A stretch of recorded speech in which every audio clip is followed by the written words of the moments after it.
பசி. பித்தனை விருந்துக்கு அழைத்தேன். அவன் மறுத்துவிட்டான். ஏனென்று கேட்டேன். நீங்கள் விருந்தைக் கொண்டாடுகிறவர்கள், நானோ பசியைக் கொண்டாடுகிறவன் என்றான்.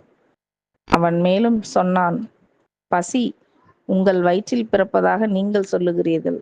நானோ பசியின் வயிற்றில் நீங்கள் பிறக்கிறீர்கள் என்கிறேன்.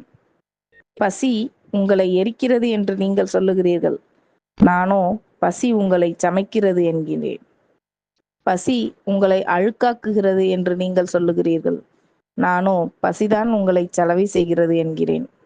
பசியை நீங்கள் நோய் என்கிறீர்கள். நானோ பசியை மருந்து என்கிறேன்.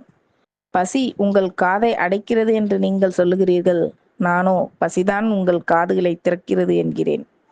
பசியை நீங்கள் விலங்கு என்கிறீர்கள். நானோ பசியை சிறகு என்கிறேன்.